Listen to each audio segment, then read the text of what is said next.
Hello, everyone, and thank you for joining us for Losing Seasons, Coping with Canceled Youth Sports and Activities. My name is Victoria Bruick, and I am Pandemic Parenting's digital content producer, and we're really excited to have you all joining us here tonight.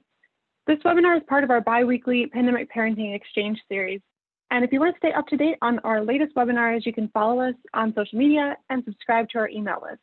With that, I will introduce our co-founders of Pandemic Parenting. Dr. Amanda Zelahewski is a clinical and forensic psychologist and an associate professor of psychology at Valparaiso University.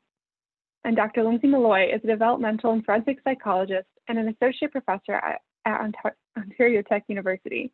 You can read more about them and their backgrounds on our website. With that, I'll turn it over to Amanda. Thank you, Victoria. Happy New Year, everybody. I hope 2021 is off to a relatively smooth start, all things considered. We're happy to be back with you for our first webinar of the year and to tackle a topic that we're really excited about. So I'll tell you a little bit of context for why we wanted to have this particular conversation right now at this time in the year, in the winter. So one of the things I noticed through my pandemic parenting, of course, I am a mom of 3 very active boys. They love their sports. These are some sports loving kids. And so that's been a real loss in our family is, their lost seasons, their inability to channel their energy in ways that they love, the competition they tend to really enjoy and sort of thrive on, having to work harder and see that you're getting better through practice. And so this has been a real challenge and a real loss of the last 9-10 months or so for us, in addition to being sort of worried about what are we going to do for these next few months of winter. Again, when a lot of sports have been canceled or it's not been safe or we've made the decision to, not participate for various reasons. So, and we know that this is an issue that a lot of families are struggling with. We've heard from a lot of you parents that you're trying to figure out how we're going to get through this dark, cold winter, potentially without the usual outlets that our kids have. So that was one of the reasons we really wanted to have this conversation, as well as some really interesting research coming out about physical activity and sports involvement for kids. So I'll let Lindsay tell you a little bit about some of that work. Yeah. Hello from the dark, cold Canadian winter.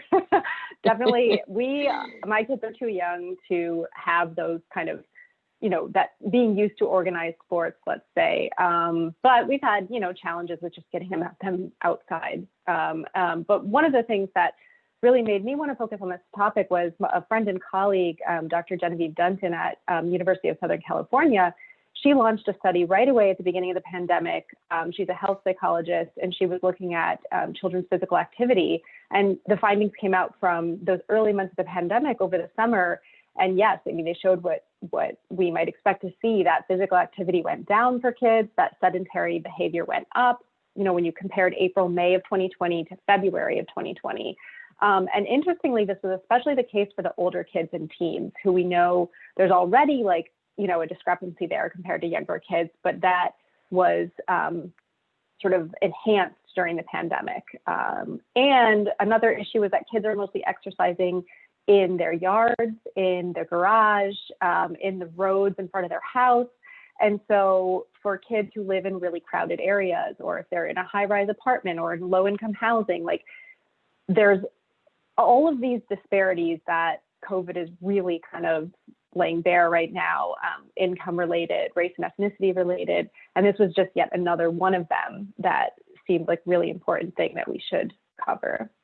Yeah. So, yeah, absolutely. Yeah, thank you. And we're going to talk about, I think, throughout the evening, some of the other, studies that have been done and trends that are amazingly stacked deck of experts and panelists are going to be talking about too. So let's introduce you to who you're going to get to hear from tonight. The first person we want to introduce you to is our moderator, Dr. Brooke Starkoff. And as many of you who maybe have joined us before know that we always try to have a moderator who is an early career scholar, early career professional, or current, graduate student. So a rising star in the field, to just give them a chance to, amplify some of their work. And so I'm excited to tell you about Dr. Starkoff and have her with us tonight. So she's an assistant professor of exercise science at Valparaiso University. Her research focuses on obesity, physical activity, and sedentary behavior in children. Her current projects include examining the impact of standing desks, which I think is so cool, on cardiovascular health and functional movement in children. In addition to teaching at Valpo, she is also in the process of becoming a registered dietitian nutritionist. Since joining Valpo's faculty in 2018, Dr. Starkoff has established the Fit Lab at Valpo, which is a fitness assessment facility to measure and promote health and physical activity to not only the Valpo campus, but the surrounding community. In addition to exercise science and nutrition, she loves participating in triathlons, playing outside with her wife and their 5-year-old, and promoting kale as the cure to all ailments, which I have a lot of issues with, and maybe we can take that up at some point tonight, Brooke. But welcome, we're so glad to have you and really appreciate you joining us. And Brooke is going to tell you about our panel. Thank you. Thanks so much for having me and allowing me to do this with y'all. So to introduce you to our guest speakers tonight, Megan Bartlett. Megan Bartlett has spent the last 15 years creating innovative coaching initiatives with Nike, building capacity for community-based organizations, and partnering with the Child Trauma Academy to make coaches more brain aware. Prior to starting We Coach, she worked for 10 years at Up to Us Sports, where she created the first national coach training program to integrate trauma-informed practices into a sport context. Megan is the co-author of the book, Redesigning Youth Sports, Change the Game. And you can learn more about We Coach at www.weallcoach.com.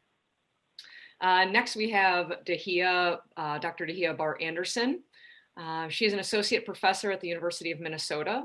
Her research interests focus on physical activity, sedentary behaviors, and obesity prevention in children and adolescents. She is particularly interested in home and community-based environmental interventions that incorporate both physical activity and nutrition to achieve healthy outcomes and to decrease racial and ethnic health inequalities. Next, we have Christine Pinalto. She's the executive director and co-founder of Sidelined USA, a national nonprofit organization which serves and resources student athletes forced to discontinue competition due to career-ending injuries, health conditions, or repeat concussions. In addition to leading efforts to raise awareness about the psychological impact of medically forced exit from sport, Christine is spearheading the COVID Wellness Initiative, Sidelined USA's program providing free specialized resources to support the mental wellness of student athletes through this season of pandemic-related disruption on life and sport. And you can learn more about Sidelined USA at sidelinedusa.org. So we'll start off tonight with all of our experts sharing a bit about the work that they do and how that work or their thinking about sports and activities may have shifted since the pandemic began. So, Megan, you have looked extensively at the power of sport in helping youth who have experienced trauma or crisis in their lives. How do you see this playing out when it comes to COVID-19 and the loss of sport for many youth in the midst of this ongoing global crisis? Yeah, thanks, Brooke. And just wanted to say how happy I am to be here. Thank you all for letting me be part of this conversation. I'm really looking forward to learning from the amazing crew here.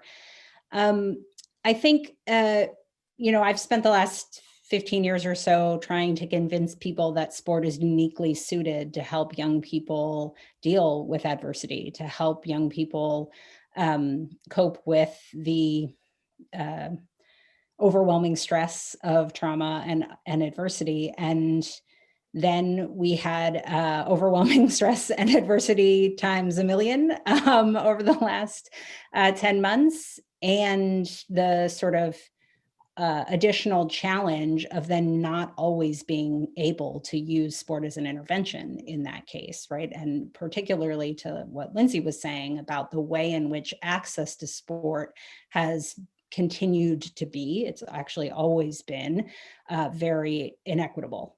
It's always haves and have-nots situation. And in this particular case, not only are certain populations more likely to bear the burden of the pandemic itself, all of the sort of ripple effects of the pandemic, and then also not be able to access the things that we know are healthy for them in trying to cope with the pandemic, and the renewed reckoning around racial injustice and the white supremacist coup and the, all the things that continue to sort of add up are impacting young people in, sort of significant, but also in very inequitable ways, in very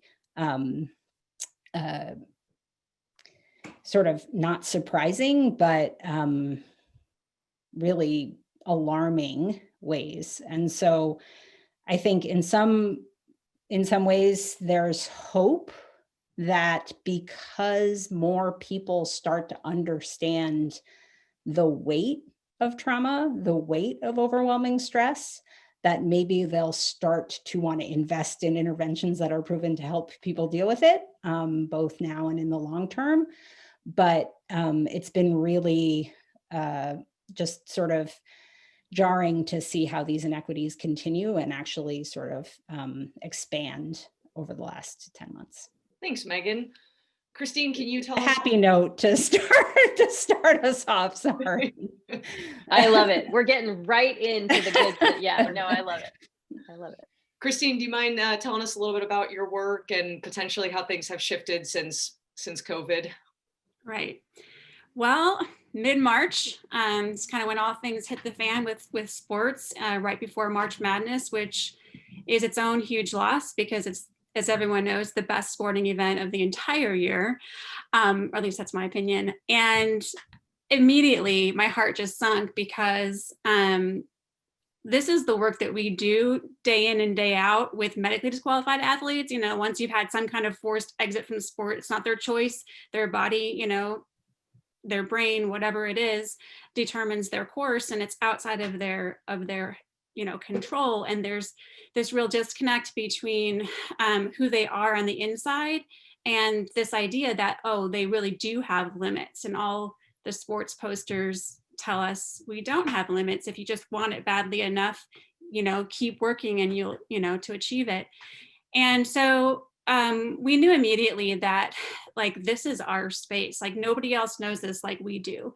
And so I definitely shifted. We started creating some content to help use what we've learned about the kinds of strategies and tools and psychological impact that it has on these medically disqualified athletes, and applying that to the pandemic sideline athletes, knowing that for the vast majority of pandemic sideline athletes, they will get to go back to sports. So it's not quite the same, but for some of them, especially those spring seniors and now 2021 seniors, my daughter's one of them, and it completely affects their trajectory when it comes to athletics. So my expertise has more to do with the high school and collegiate athletes who are dealing with this. So throughout tonight, those are the kinds of questions that's my frame of reference.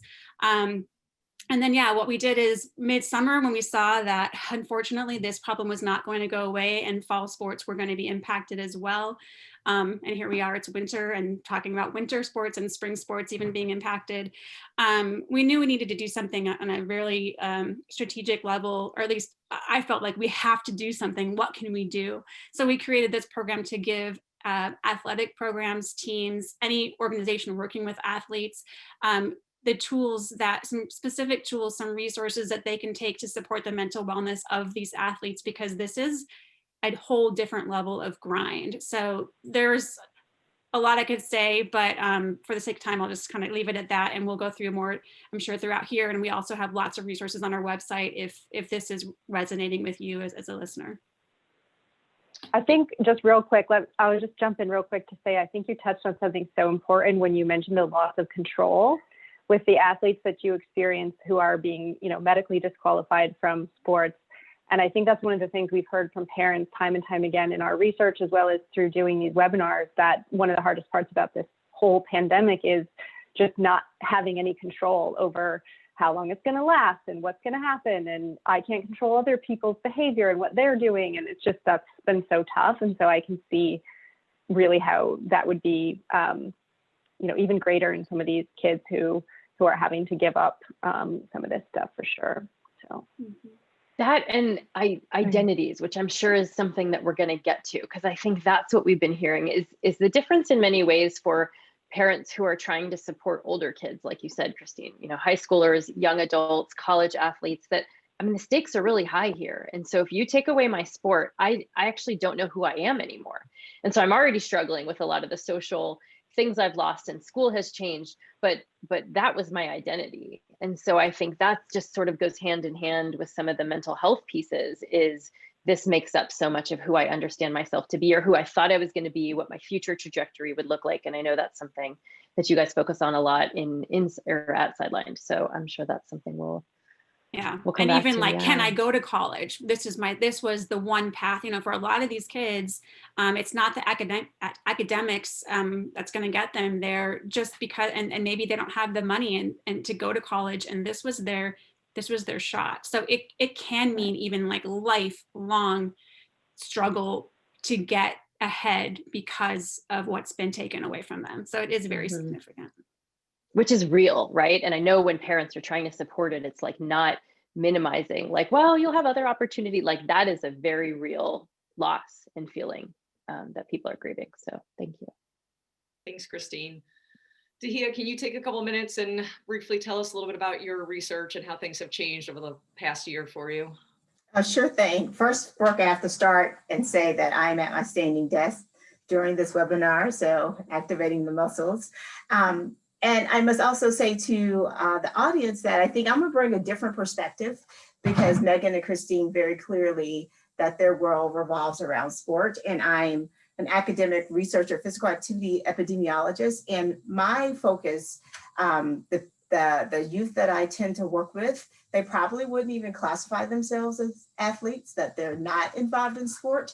And so the focus is all about just moving their body, trying to decrease sedentary behavior and get as much physical activity as possible. And so for me, since the pandemic and with the shutdown and the limiting of sports, I think it's become very, very evident, whether you're in sports or you're not in sports, but that it's really important for us to kind of relate it to physical activity. We have to think outside of the box in terms of along more non-traditional routes of getting people to move their body. And what does that look like, right? You have the athletes who may have the skill set. And so how can they translate the skill set that they've learned from playing these different sports to just being physically active? And then the whole population, the larger population, right? Because most youth are not athletes, are not involved in sports. That how do they build those skills and how do they move their body? So the way my work has really been impacted is because of the fact that I run research studies. And so of thinking, how can we, it's very clear in the literature that there are these kind of environmental factors, whether it's within the home, within the larger community, that are coming into play. And we see it very clearly also among communities of color, BIPOC communities, and low income communities, that access is an issue. Economics could be an issue, even with general physical activity.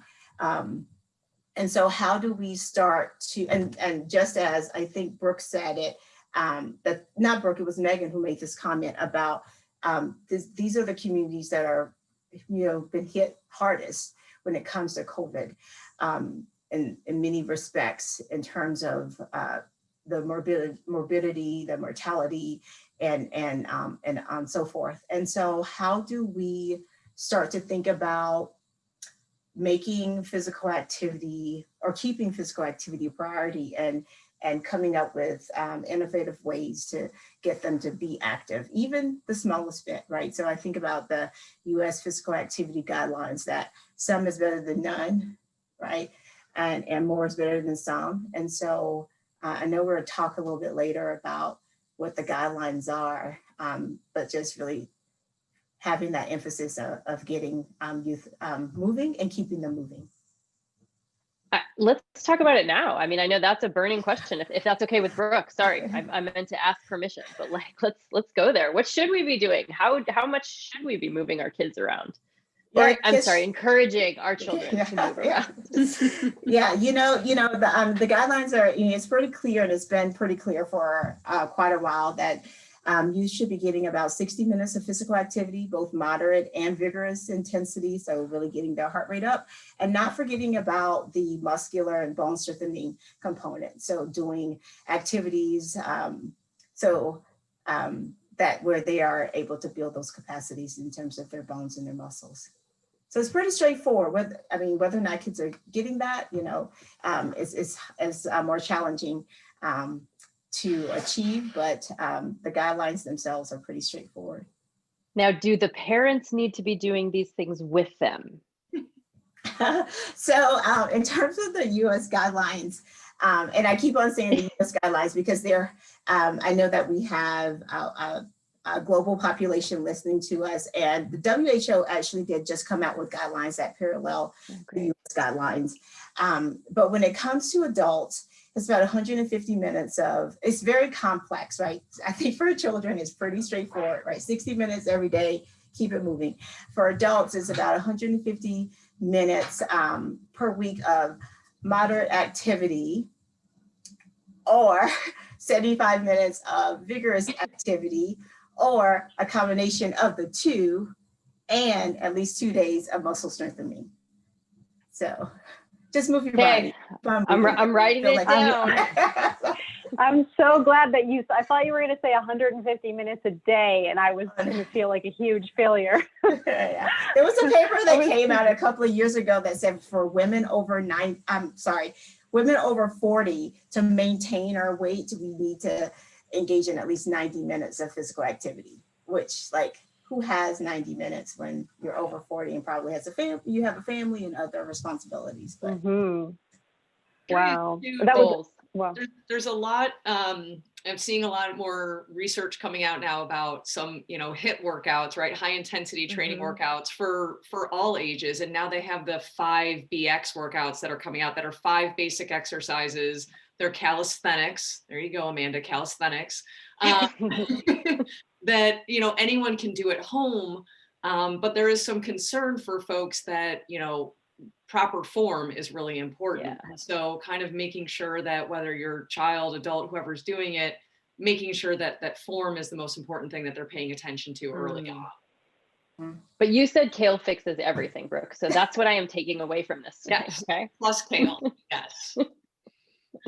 Great, thank you. And kind of, following up with that, Daheia, you had talked about, being in the community, and Megan, you could probably answer this as well. But if we're looking at youth and participating in sports and athletic activities and the connection to the community, what are some of the ramifications of these decreased connections, and how can we help them stay connected? And Megan, you might be able to speak to this as well. Yeah, I'll take a stab at it from like a general perspective. I just think about it for kids, like that social isolation or disconnection that they're feeling all around, whether they're involved in sports or not, right? There's so many things in which they were just kind of snatched away from their normalcy. And so I see that is probably in terms of like short-term and long-term consequences that we're going to see Christine started talking about this like decades to come. Well, hopefully not, let me not be the pessimist, that we'll see for a tad, right? It's going to be a long-term effect on our youth related to COVID and that connection that they're going to be, that there'll be disconnection that they'll be experiencing. Megan, do you have similar? Yeah. Like Daheia, I don't want to be the downer. I started on a sort of depressing note, but I think, there's a couple of things here. We know that how important moving their bodies is. And, I think what's really interesting about young people who consider themselves athletes, who are engaged in sport, are becoming kids who need to figure out how to move their bodies in other ways. And so a lot of what Daheia is talking about is really important, because for some of them, the motivation of the community, the support of the community, the connection to the community, without that, they're actually just not as motivated, or don't have, or aren't in the routine of doing the physical activities. And maybe in some cases don't even know what you would do to be active if you're no longer able to be in the gym, or if you're no longer able to be out on the field. And certainly to the point of sort of what your physical space is, what access you have to physical space, that's a huge determining factor of whether or not someone can continue being active. But I think for, in our work, what we know to be true about sport in particular, although whenever you're doing sort of physical activity in a community setting, right? So in some way where you're connected to other people, the same effects would be true, is that what is so beneficial about those environments are three things. One is the straight up physical activity, right? Like straight physical activity is good for us. We all know that. We wouldn't be on this call if we didn't. If we're more active, we're more likely to have all kinds of good outcomes, health, physical outcomes, mental health outcomes, et cetera, et cetera. The second thing is the experience of dosed stress as a way to build resilience, right? As a way to continue, there's sort of a misperception around resilience in that you can learn how to be resilient when in fact you can't. You have to experience resilience. It is actually the biological, sort of process of being able to tolerate stress. And so when you dose stress, like you do in sport experiences, where you learn something and you get a little bit better at it, and you add a little stress and you get better at it and you add a little stress, that's resilience building. And so to take that away in this moment, I think is really a challenge for a lot of young people who are needing even more resilience than they had before. And those two things are wonderful. And the most important thing that we know for young people, particularly young people who are facing adversity, are relationships, right? Nothing is more important than relationships, right? Relational health matters significantly more than your experience of adversity, right? We know that adversity can negatively impact young people in the long term. It can negatively impact people in lots of different ways, and relational health matters more. And so right now, when we're taking that away from young people, I think, to Daheia's point, we will face the consequences of that for a really long time. It does, I have hope, there's hope. I do have a hopeful piece. The hopeful piece, though, is that I think people are being really creative about the ways in which they stay connected. And, we do know that even little pieces of relational connection, even little, you get on a Zoom for even a few minutes, you get that burst of protective chemicals from seeing a face of a trusted adult or seeing the face of a friend that you know and care about. Those things matter. As much as your sort of adversities start to stack up, so do your positive relational experiences. And so if we can keep putting those in young people's experience, then we can keep staving off some of the impact of the adversity. I'm wondering, related to that, because I think you're so right. And I've been actually hearing from quite a few friends who are coaches about how much they're struggling with this. Like, they know what an important role they play in these kids' lives, and they're really craving and missing that mentorship and those connections. So I'm wondering, I guess, from all of you, like, what examples have you seen from around the country of ways that people are still trying to keep those connections, those little bursts on Zoom you were just talking about, or, how can people still keep these aspects you're mentioning, but in our current circumstance, or are you seeing good examples of that? I've seen some good ones. Yeah, one of the things I thought of when Daheia was talking about, like, how do we figure out new ways to get young people to move their bodies and keep moving their bodies?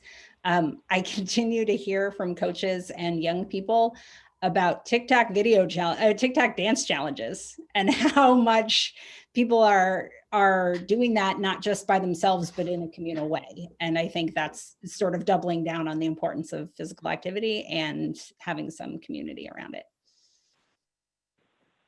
What were you going to say, Christine?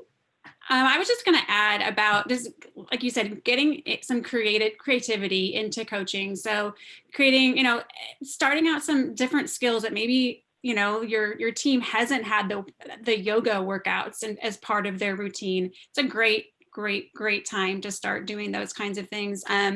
Cardio dance, I love the TikTok, before we knew it, my husband and I were dragged into one of those with my daughter. Like, she didn't ask us. She's just like, come here. She's like, do this. And we're like, oh, what is happening? So it was kind of fun. Just creative competitions from one maybe you can't compete on the field, but if you can partner with another club or another team and their coach and come up with some kinds of, you know, competitions where the kids have to do something and then like record their time and like take a screenshot of it, and then they're competing in teams. And I know that's like, creativity is hard right now because we have pandemic brain, but anything that we can do to pull together. So if you are a coach, I would recommend getting together with other coaches and brainstorm it. Like, don't do this on your own because we don't have the mental capacity for that. Like, we need each other. We need each other's ideas, but just getting creative and getting kids competing.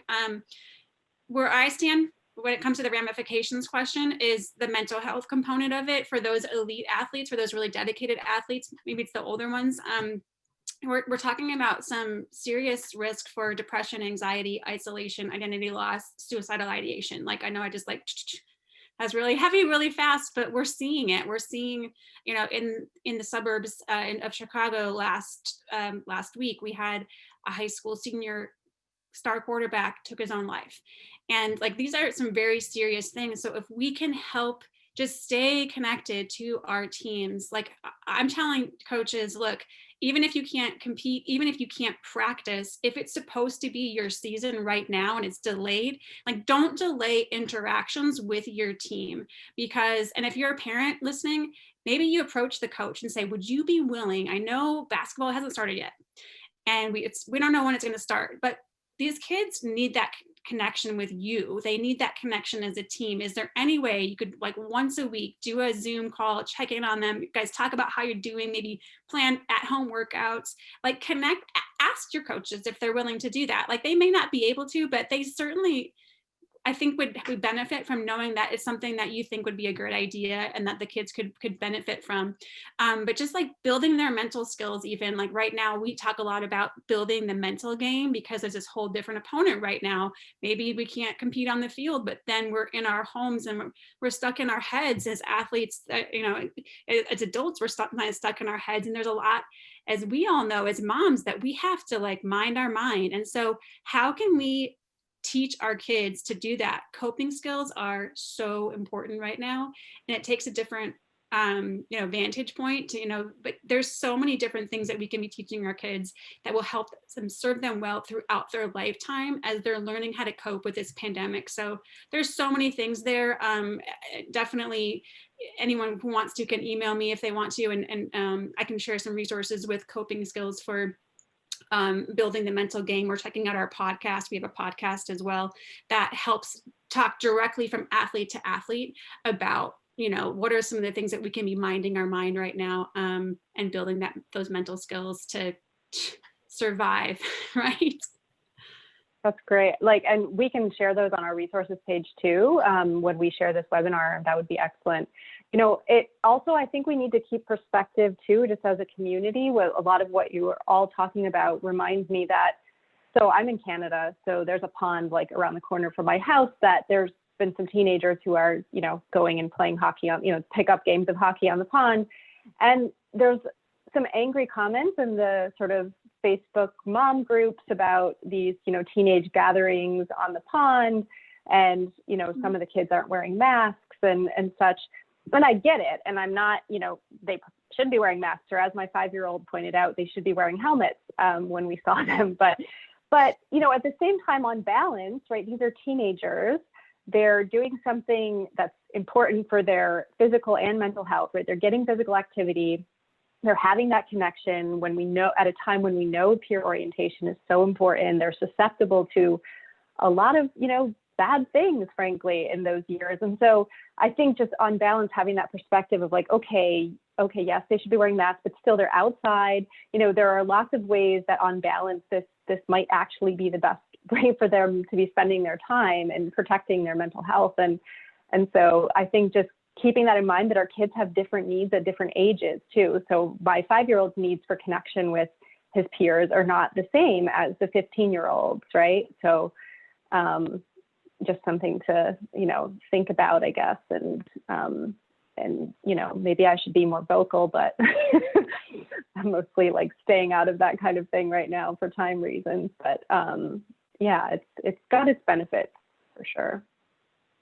Yeah, I'd like to make a comment from more of a personal standpoint as a parent of athletes, and it's not really that the coaches have been super creative. So I have a 9-year-old who's a dancer and a 10-year-old who's a gymnast, and this year is like their first year both being on that competitive team, and so they're on a new team coming into COVID, and they have not had the opportunity to compete.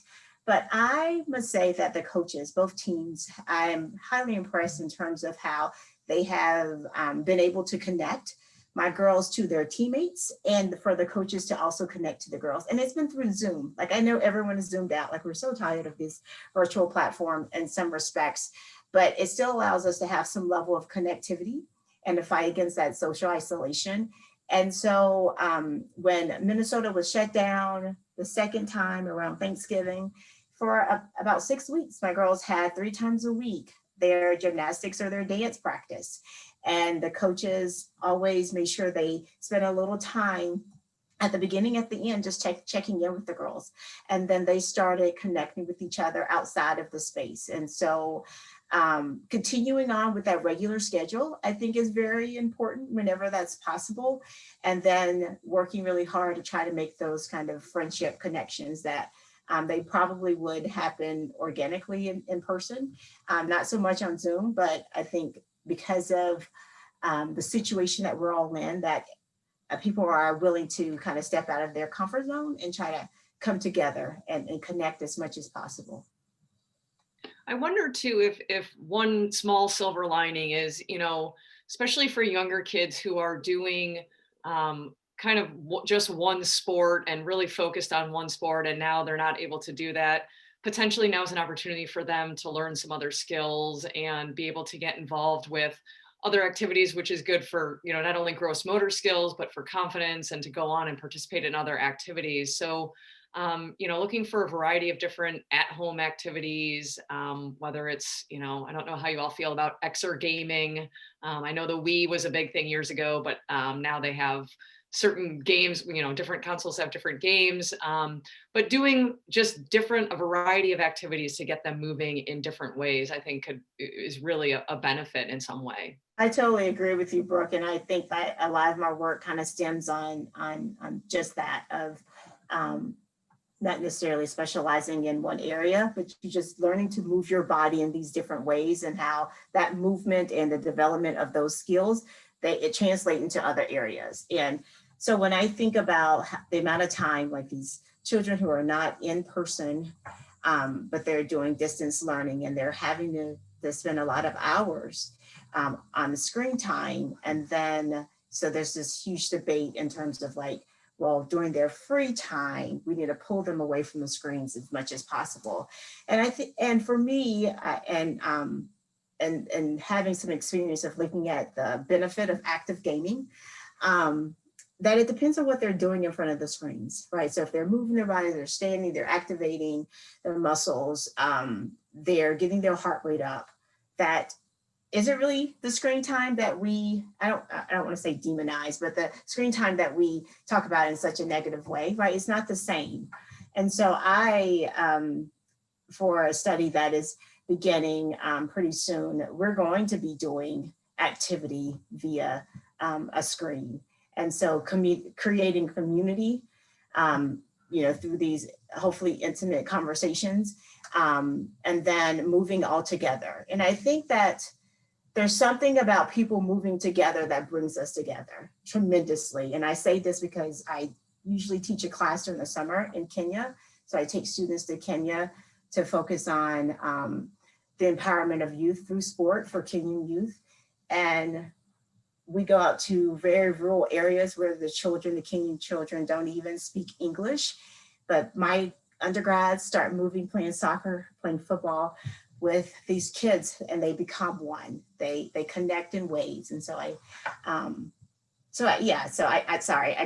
of go off on a tangent from time to time, but yeah, so.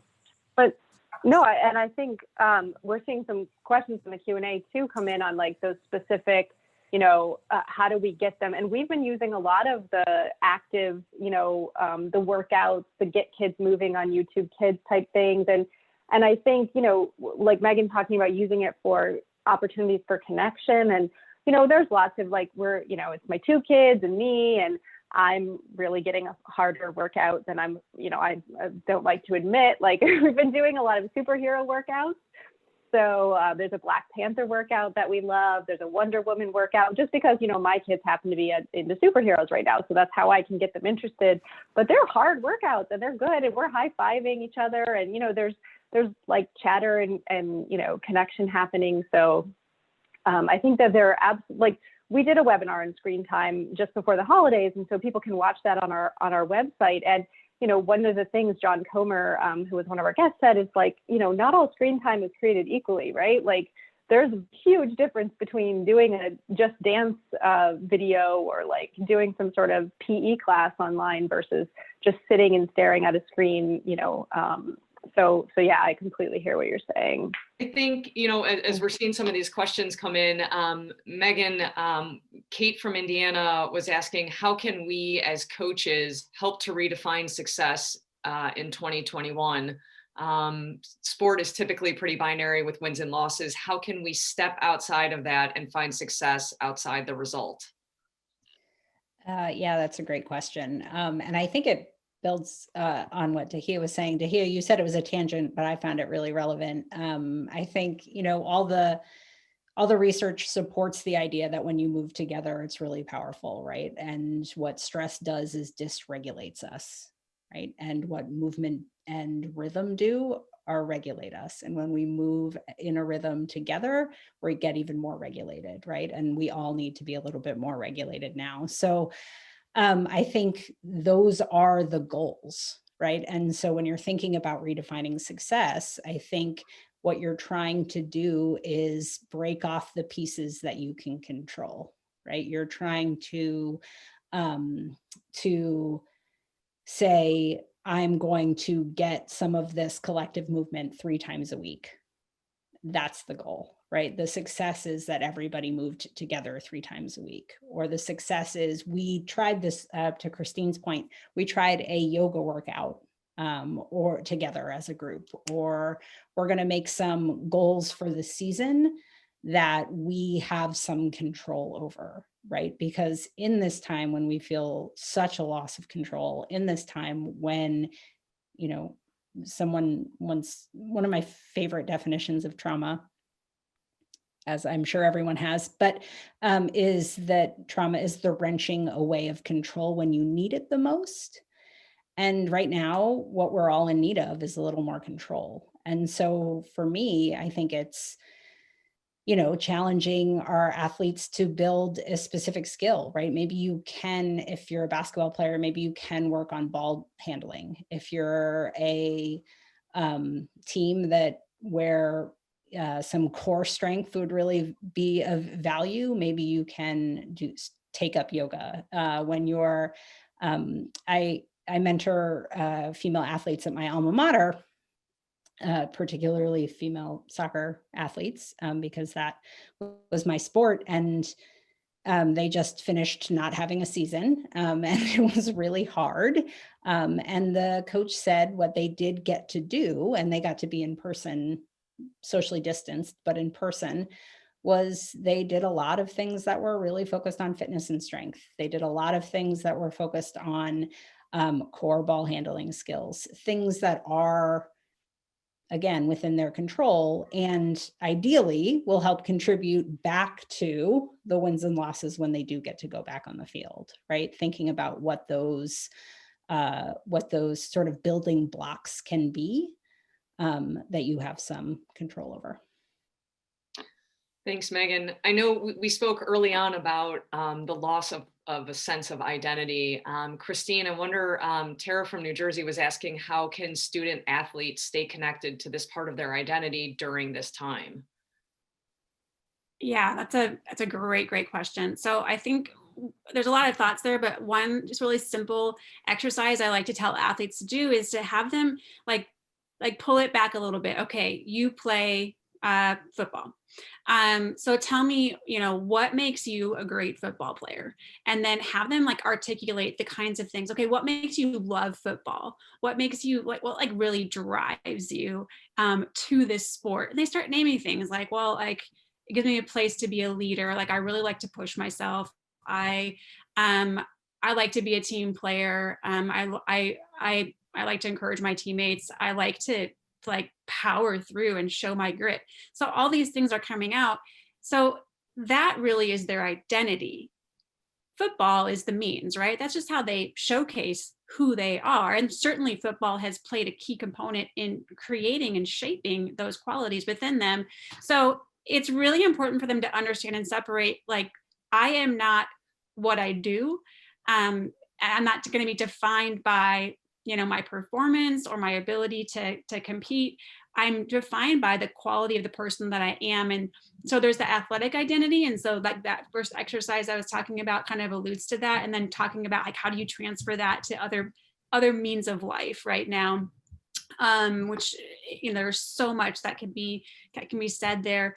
But then there's also this expanding of our identities. Like the research will show that an athlete who has to give up their sport because of a career-ending injury, for example, those with the most singular identity as an athlete, like that's just like everything to them, and that's really how they see their success in life. Those are obviously the ones who struggle the most. I mean, that makes common sense. So what we've seen in sports culture over the last, let's say, 20 years is this real specialization of sport, and like the amount of time that athletes are having to put into their one sport year round is so much more than when I was in high school. And so what we're doing is essentially taking away opportunities for them to be a well-rounded individual. I mean, that's just kind of the way it is right now because of the really elite nature of sports. So this is kind of a break in that. This is a time to explore some other parts of yourself. And you are this whole person. You can like tap into your creative side. You can tap into your community service side that maybe you had that, but you know, you don't really have time to do something like that. Maybe there's a kid that you could throw a football with down the street, and they would love to be kind of mentored by you. Maybe coaching is in your future or something, but there's so many things that we can do outside of just this one thing that has taken up, you know, 2 hours a day, every single day for, you know, month upon month upon month. So I encourage both of their athletic identity, but also the other identity with, you know, the family, all the different kinds of things that make them themselves. Great. You know, I think one of the big issues we face as adults, and so certainly we can understand it in kids as well, is motivation. And Daheia, I'm wondering if you could talk about some strategies that you might have for some kids who lack motivation for self-improvement. And Jennifer was asking about this, who, if they lack motivation for self-improvement in their sport and wouldn't want to do any such type of family style fitness, or if there are kids who love their sport, but they've lost their motivation because of COVID, how can we motivate them to stay active? Or just if you could tell me how to motivate my kids to get outside, because every day this is becoming a bigger and bigger challenge as this goes on. It's like they're complete homebodies now. Like they don't want to leave the house ever. And I know a lot of other parents who are struggling with this. Actually, it's like they don't care if it's because there's, you know, an ice cream cone around the corner. They're still like, nah, I'm good. I don't want to leave. So yeah, just motivation in general to get that physical activity that they so need. Yeah, sure thing. You know, I mean, there's like a list of psychosocial factors that are really important. You can look at social support, self-efficacy, their confidence of, you know, being active, their resources. But we're talking about children, we're talking about youth. And so number one, you have to make it fun. Like if you make anything fun, an adult, anyone, like, well, they're more likely to do it. They're going to want to do it. It could be math, could be academics, doesn't matter. So with physical activity, you have to think about what these children or these youth, they like to do, how they like to move their bodies. If they're not sure of how they like to move their bodies, introducing them to fun games in which they don't realize that they are being physically active, that they're definitely not realizing that they're exercising, right? We have to, that's a whole nother, I won't go down that tangent right now in terms of like how we sometimes get it too structured too soon for kids when we have all our entire adulthood to exercise.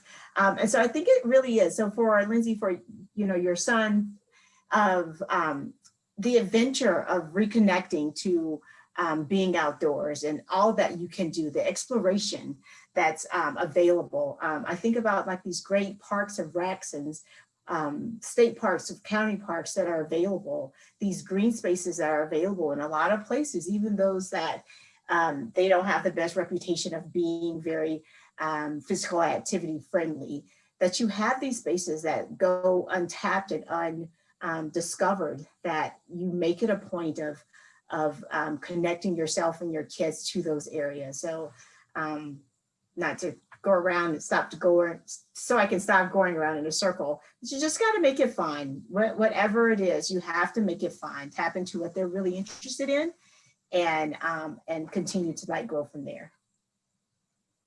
I wonder if we could just kind of take a few minutes now and just have each of you, and Megan, we'll start with you. Maybe, feel free to take a few minutes and address one major piece of advice that you would tell kids, that you would tell parents, that you would tell coaches right now. What's one thing that you would tell them to kind of keep them motivated and give them some advice for this time? I would say to parents, that it's obviously figuring out how to do school during a pandemic is important. Kids can't do school unless they're moving their bodies and staying connected. And so I would say, if possible, shift some energy towards that. And you'll see some rewards on the other end. I think we've sort of talked about what I would tell coaches, which is connect in any way you can. I think the creativity of some of the programs that we talked about, I think even just really straightforward, wanting to get together with young people and wanting to make sure that they have the opportunity to connect with each other is really important, and to really make sure that coaches understand how important that is now. It's always important. It's more important now that kids move their bodies and stay connected, and that coaches are giving them, in lots of cases, things that they can control, when in lots of other places in their lives they can't, right? And so if it's if it's giving your kids a challenge of getting out for a 20-minute walk even, then kids can, in lots of cases, if we set those goals up right, there are things that young people can control. And for young people, I would say it sort of sounds like, adults telling you what to do, but I would say for young people, ask yourself, do you feel better if you went for a walk? Do you feel better if you worked at your standing desk? I have the bootleg version of a standing desk. I have like some things stacked, some boxes stacked. So I'm standing, it's not a standing desk, but and really to think about how you prioritize those things, because you'll feel better. I think if we can get young people to reflect on it, they will see that they feel better when they do those things. Thanks, Megan. Lindsay, did you have something to add to that? Oh, no, not anything important, but I was going to say that I just got an exercise bike desk, which is very exciting. So there's a desk that connects to the bike, and I'm able to like sit in long meetings and just sort of pedal along, and it's made a huge difference for me, for sure. You don't even really realize, I think, how much you need that until you start doing it again, and you think, wow, okay, this is making a big difference for me physically and mentally. So Christine, how about you? Pieces of advice for youth and coaches and parents? I loved so much what Megan said. That's exactly kind of what I would say. And I think just to maybe add to that is to really, this is a time to give ourselves grace and to give grace to our kids. Like, this does not, I think we've spoken of the ideals, right? Of the time frames and that kind of thing. But like, this is a time to just step into the next right thing, and in bits and pieces, make forward progress. And it would look different if life was different and not so demanding. But But I would really recommend us as parents to do this with our kids, like model self-care and teach these things as you're realizing like you're spending way too much time on the computer, or and you need to like make schedules in your day where, okay, I'm going to set my phone, and at 10 minutes, for 10 minutes, I'm going to get up from my computer and I'm going to take the dog for a quick walk around the block, or I'm going to just, go outside for a minute and just look up at the sky. It's just little simple things to involve ourselves with self-care and modeling that. And it's so important to understand that like you can do this together as a family. It's not your kids off doing the thing that's good for them and you off doing the thing that's good for you. I mean, sometimes that is self-care, obviously, right?